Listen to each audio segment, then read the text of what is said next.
그것보다 더 또 황당한 얘기가 있어요. 최상목 경제부총리 얘기로 좀 넘어가 볼까요? 네. 경제부총리 2억 가량의 미국 국채 사들였다는 거잖아요. 네. 우리나라 경제부총리가 뭐 하는 겁니까? 환율도 방어하고. 우리나라 경제를 살리기 위해서 그렇죠. 나름 노력해야 되는 거 아니겠습니까? 국민들 그럼요. 앞에서는 네. 제가 경제를 살려보겠습니다 하면서 그렇죠. 뒤에서는 우리나라 망하는 데에다가 베팅하고 있었다는 거잖아요. 그렇죠. 경제부총리라는 사람이 이거는 정말 부적절해서 이게 자기가 2억 원어치를 사놓으면 당연히 원화가 낮아져야 그러니까 원화가 올라가고 네. 그다음에 원화 가치가 떨어지는 거죠. 그러니까 네, 가치가 환율이 올라가고 이렇게 네. 표현할 텐데 그렇게 바라는 거잖아요. 그거는 우리나라가 못 살게 되는 거예요. 그러니까요. 가치가 계속 떨어지는 그러니까. 거잖아요. 지금 영상 준비됐다고 하니까 한번 보고 가실까요? 정부 공직자윤리위원회가 공개한 고위공직자 재산 내역입니다. 최상목 경제부총리는 지난해 미국 30년 만기 국채에 2억 원 가까이 투자했습니다. 우리나라 경제수장이 원화를 팔아 미국 채권을 사들인 겁니다. 투자 시점은 정확히 알려지지 않았습니다. 금리와 반대로 움직이는 채권 가격을 고려하면 지난해 미국 금리 인하 기대감에 투자한 것으로 풀이됩니다. 다만 환율을 방어해야 하는 경제부총리로서 미국채를 보유하는 것 자체가 부적절한 것 아니냐는 지적이 나옵니다. 최 부총리는 2년 전 국회 인사청문회 당시에도 대통령실 경제수석 시절 매입한 1억 7천만 원 상당의 미국채가 논란이 된 바 있습니다. 후보자가 이 상품으로 돈을 벌려면 환율도 올라가야 되고 금리 격차도 높아져야 되는 우리 경제가 나빠질수록 이득이 나는 상품이라는 거예요. 뭐 그렇게 이해하셨다면 부적절했다면 제가 그렇게 그 비판을 수용하겠습니다. 당시 해당 상품을 실제로 팔았는데 불과 1년도 지나지 않아 다시 미국채를 사들인 겁니다. 야, 저는 그러니까 본인은 네. 정말 이게 김병주 의원이 만약에 네. 그랬다고 한다면 네. 경제부총리에 있는데 그럼 이 자리에 못 있습니다. 아, 그럼요. 이거 난리 너무 났죠. 차별이다. 네. 그런데 최상목 대행은 이에 대해서 뭐라고 얘기했는지도 궁금하거든요. 뭐라고 하나요? 지금 최상목 대행이?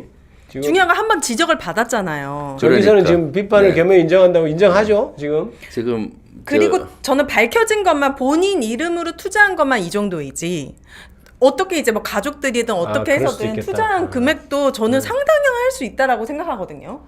저기에는 문제점이 몇 가지 있는데 사실 전 세 가지 문제점이라고 봐요. 네. 청문회 때 이미 지적을 받았잖아요. 받았잖아요. 네. 그러면은 그때 아픈 부분이 있으니까 다시는 그러지 않아야 되는 거고. 아까 그랬잖아요. 부적절했다면 제가 그 비판을 수용하겠습니다. 이렇게 얘기를 했지 않습니까? 부적절했다면 하지만 부적절한 하죠. 걸 인정한 네, 거죠. 부적절하죠. 그래서 네. 수용한다고 했는데 또 정신 못 차리고 한 거고 경제부총리면 우리 경제 사령탑인데 경제가 잘 되도록 노력해야 되는데 앞으로 잘 안 될 것에 배팅을 해서 미국의 본인이 이익을 국채를 본 거죠. 탔다. 네. 특히 그건- 한국 경제가 안 네. 좋아지는 것에 그 배팅을 한 수가 있을까요?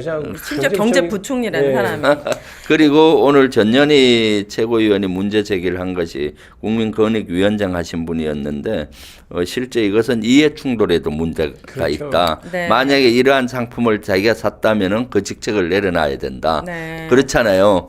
여기에 여러 가지 정보를 가지고 이렇게 네. 산 거고 정책과 영향을 주는 거니까. 그러니까 자기 돈 불리기 위해서는 경제가 나쁜 쪽으로 운영할 수도 있을 거 아니에요, 개인적인. 그렇죠. 이것이 사실은 개인의 이해와 국가의 이해가 완전히 충돌되는 달라요. 거예요. 그렇죠. 근데 윤석열 그래- 정부 어. 인사의 특징인 것 같아요. 윤석열, 김건희 부부도 우크라이나 네. 굳이 우리 재난 상황에서 막 홍수나고 비 올 때 갔었단 말이에요. 그렇죠. 근데 이게 지금 삼부토건 주가와 연결돼 있다라는 지금 증거들이 나오고 있잖아요. 그렇죠. 네. 그러니까 이들의 공통점은 국가의 이익은 전혀 상관이 없고 내 계좌의 이익만을 맞습니다. 보고 네. 그러다 보니까 지금 이렇게 국가 혼란 사태를 계속 지연시키는 게 이들에게는 그렇죠.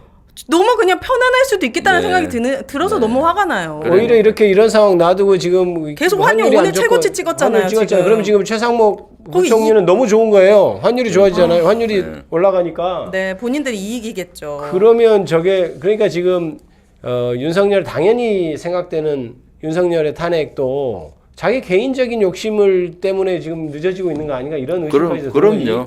예, 그러니까 참 문제 있는 것 제가 같습니다. 공직에 오래 있어서 군인으로서 있었는데 그때도 늘 그 우리가 얘기하고 관심을 가졌던 분야는 국가 이익과 개인의 이익이 상충될 때가 있어요. 네. 그럴 땐 국가 이익을 공직자는 택해야 되는 거예요. 공직자니까요. 네. 공직자가 개인의 사익과 국가 이익이 충돌될 때 개인의 이익을 택하려면 공직자 하면 안 돼요. 그렇죠. 자연인으로 가야지. 근데 자연인 최상목이 투자하면 우리가 무슨 네. 관심 없어요. 그러니까요. 그런 자세를 갖는 경제부총리가. 것은 아주 부적절하고 조금 전에 말씀하셨지만은 윤석열도 국가 이익과 개인의 이익이 상충될 때는 항상 개인의 이익을 이익을- 택해 오니까 지금 우리나라가 이렇게 무너져 가고 있는 소리가 들리는 겁니다. 나라나 민족은 없는 것 같습니다. 네, 네.